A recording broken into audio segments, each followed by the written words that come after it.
నమస్తే, welcome to తొలి వార్త. ప్రజల కోసం ప్రజల పక్షం వార్తలు చదువుతుంది యమున. గాజులపేటలో గ్రామంలో ఘనంగా నేతాజీ సుభాష్ చంద్రబోస్ జయంతి వేడుకలు. మహబూబ్ నగర్ జిల్లా గాజులపేట గ్రామంలో ఘనంగా నేతాజీ సుభాష్ చంద్రబోస్ జయంతి వేడుకలు ఘనంగా నిర్వహించారు. ఈ సందర్భంగా వారు మాట్లాడుతూ నేతాజీ సుభాష్ చంద్రబోస్ 1897 జనవరి 23వ తేదీన కటక్లో జన్మించారు. బోస్ ప్రముఖ స్వాతంత్ర సమరయోధులు. ఆజాద్ హిందూ ఫైజ్ సంస్థను స్థాపించి ఇండియన్ నేషనల్ ఆర్మీ సంస్థకు సారథ్యం వహించిన ఘనత ఈయనకే దక్కింది.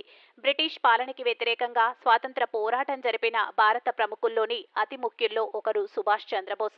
Subhash Chandrabose do or die, నాకు రక్తాన్ని ఇవ్వండి, మీకు స్వాతంత్రాన్ని ఇస్తాను అనే నినాదాలతో స్వాతంత్ర ఉద్యమంలో యువకుల్లో నూతన ఉత్తేజం నింపారు. భారత జాతీయ కాంగ్రెస్ అధ్యక్షుడిగా వరుసగా 2 ఏళ్లు 1938, 39లో ఎన్నిక కావడం జరిగింది. ఈ కార్యక్రమంలో శివస్వాములు, గ్రామస్తులు తదితరులు పాల్గొన్నారు.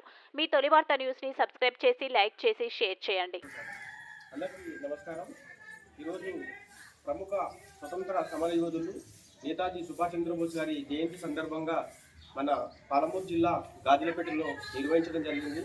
ఈ కార్యక్రమానికి ఇచ్చేసిన మీకు అందరికీ కూడా పేరు పేరున ప్రత్యేకంగా కృతజ్ఞతలు. నేతాజీ సుభాష్ చంద్రబోస్ గారు వీరు మన పక్కన ఉన్నటువంటి ఒడిశా రాష్ట్రంలో జన్మించడం జరిగింది. వారు ఉన్నతమైన చదువులు ఆ కాలంలోనే వాళ్ళు ఐపీఎస్ సెలెక్ట్ కావడం జరిగింది. దేశ స్వతంత్రం కోసము ఐపీఎస్గా ఉంటూ ఆ ఉద్యోగాన్ని వాళ్ళు వదిలేసి ఉన్నటువంటి పశ్చిమ బెంగాల్ కలకత్తాలో ఆయన వచ్చి అనేక మంది యువకులని జమ చేసి దేశ స్వతంత్రం కోసము ఆ రోజు బ్రిటిష్ వారి పైన వారు ఉద్యమం చేయడం జరిగింది. ఆజాద్ హిందూ ఫౌజ్ అనే ఒక సంస్థను స్థాపించి అనేక మంది యువకులను దాంట్లో భాగస్వామ్యం చేయడం జరిగింది.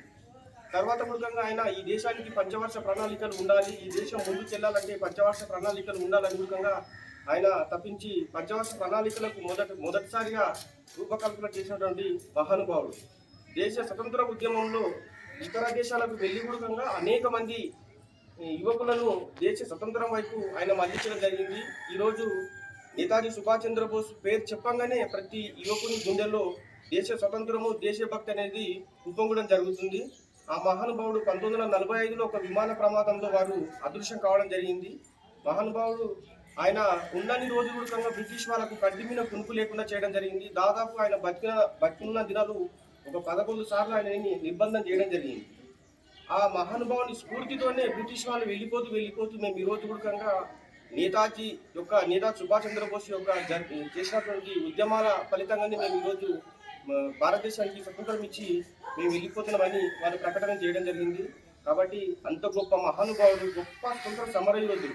ఆ కాలంలోనే వాళ్ళు ఐపీఎస్ అటువంటి ఉన్నతమైన చదివినటువంటి వ్యక్తి ఆయన. ఆ మహానుభావుని జయంతిని మన గాజులపేటలో నిర్వహించడం మన అందరం అదృష్టంగా భావించాలి. మరొకసారి దేశ ప్రజలందరికీ, గాజులపేట గ్రామ ప్రజలందరికీ నేతాజీ సుభాష్ చంద్రబోస్ గారి జయంతి శుభాకాంక్షలు. ఓం నమః శివాయ.